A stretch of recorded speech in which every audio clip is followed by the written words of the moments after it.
Bronte's closest friend. At the time she came to stay here with Charlotte in the parsonage, she was horrified by the constant presence of death. Not just because the graveyard, the parsonage is surrounded by stones, gravestones in the graveyard, but because the funeral bell, what they call the passing bell, would ring every second or third day. Every 2 or 3 times a week they were having to bury another body. But people were coming in, the dead bodies were coming in faster than that on some occasions. And so when the mortuary cellar filled to capacity, they used the beer cellar here, at King's Arms, as an overflow mortuary cellar, taking the bodies across, carrying them down into the cellar there. Hodgson was curate to the Reverend Patrick Bronte, and he was said to lodge in a house at or toward the end of West Lane. Now this is West Lane. West Lane continues in that direction for some considerable distance. But in 1837, all of this was open field. I believe the Baptist church was there and the pub was there, but everything else was open field with a few farmhouses dotted in the distance. So this is the last residential property that would have been on West Lane. And we believe that he lodged here. We have Hodgson stories because when he was a lot older, towards the end of the 1800s, he told these stories to his daughter, who passed them on to her husband. He wrote them down in a letter which eventually found its way into the Bronte Transactions in 1899. The Bronte Transactions being the journal then of the Bronte Society. Now, his son-in-law had this most wonderful turn of phrase, this kind of like Victorian, why use one word when 13 will do? And he described how Hodgson lodged with 3 coeval generations of women. It just means a grandmother, her daughter and her granddaughter, but 3 coeval generations of women sounds so much grander, doesn't it?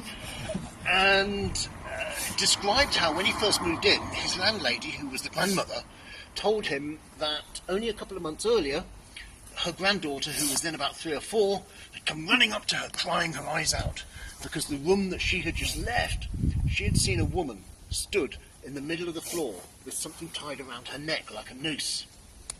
Hodgson reported a number of strange experiences. I'll just describe the one.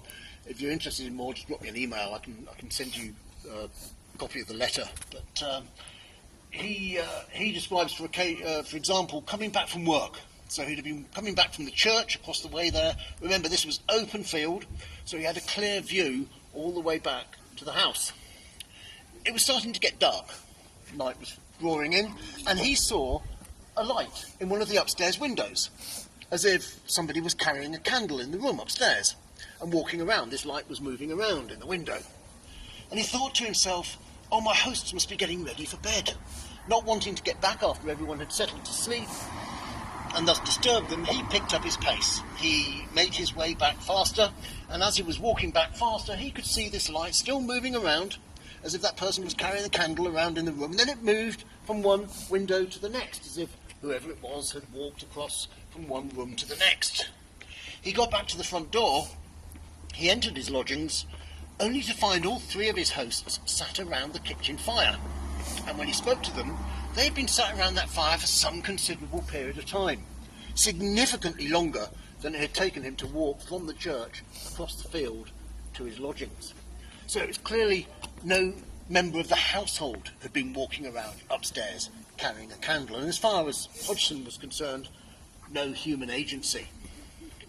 Now, I love these stories partly because, well, we have them from a man of the cloth. It doesn't make them more believable, but it certainly adds that kind of Victorian ghost story atmosphere to tell people about the old witch's house. And then unfortunately she passed away before she could actually tell me why she called it such. And I've never found anybody else locally who referred to it by the same name. I've seen it referenced by that name written down in a couple of places, but when I started doing my research, I did wonder whether it was something to do with that mark there, which looks a little bit runic or bears a vague resemblance to what are known as witches' marks, which are marks that would have been very often scored into stone or to wood or part of a building as a means of warding off the effects of witchcraft or evil spirits. But if you look more closely at the mark there, you'll see that at the end of each of those lines there's a drill hole. So I'm suspecting it's nothing more mysterious than a stain from a cast iron bracket. But I would like to introduce you to this fella here. I was doing this walk a few months ago and some people came out. They said, we call him Gordon. So, Nick Gordon. What fascinates me because, well, clearly at some point he was a gargoyle. You know, so there's a face there, but where his mouth is would have been a spout. It would have carried water away from the roof so that it didn't run down the wall. But more than that, he's one of 5 carved stone heads or faces attached. I think it's really peaceful, it's got a beautiful atmosphere. I love the fact that it's always slightly overgrown, it's a bit scrappy. Yeah. And I always get told stories of people's experiences here because of what I do, obviously. There's a tale of a young woman who was said to be walking through the graveyard as dusk was falling, just, you know, enjoying the atmosphere, when she happened to notice that she was being followed by a man dressed in period costume. I claim no responsibility for that, by the way, it was nothing to do with me. But it was a little bit unnerving, so she decided she was going to have a word. She turned around to speak to the guy, who was stood some distance away, wasn't looking at her, he was gazing off into the sky and half a smile on his face. And she lost her nerve. So she turned back, and then she thought, no, hold on a second, I will have my say. She turned back again, and he'd vanished. There was nowhere to be seen. There was nowhere within reach, in the space of time for her turning away and turning back, that he could have run to hide behind. He had simply disappeared off the face of the earth. And grave lore has it that where you find these gravestones laying flat in such a way, they are laying like that so as to prevent the dead from arising from their graves to trouble the living. Which is slightly disconcerting because we do have rather a lot of them. But as I say, this was a very simple gravestone. It's almost unmarked. Apart from the top left-hand corner, the initials JS, the inscription JS 1796. For a long time, nobody knew who JS stood for. But it turns out that JS was James Sutcliffe. But he was a man who went by various names. He was also known as James Smith, John Sutcliffe, Freeman Sutcliffe, because of his chosen profession. Because James Sutcliffe was hung at Tyburn Gallows, just outside Micklegate, York, on April the 2nd, 1796, for the crime of highway robbery. James was a highwayman.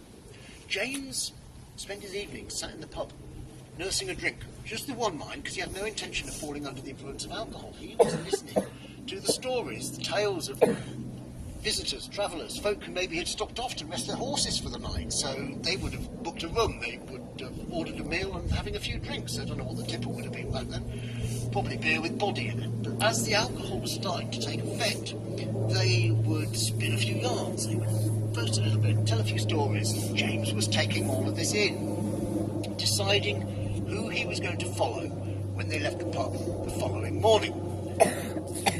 Now, on one particular occasion, he followed a gentleman by the name of Mr. Wignall, and en route to Keighley, he lightened Mr. Wignall's load by 60 guineas and various important legal papers.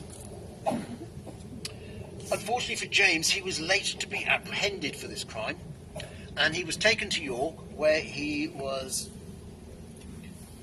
Is she all right? I don't know. All right, okay. She's all right, she just needs some water. Oh, well. I just wondered if you wanted to go enjoy that.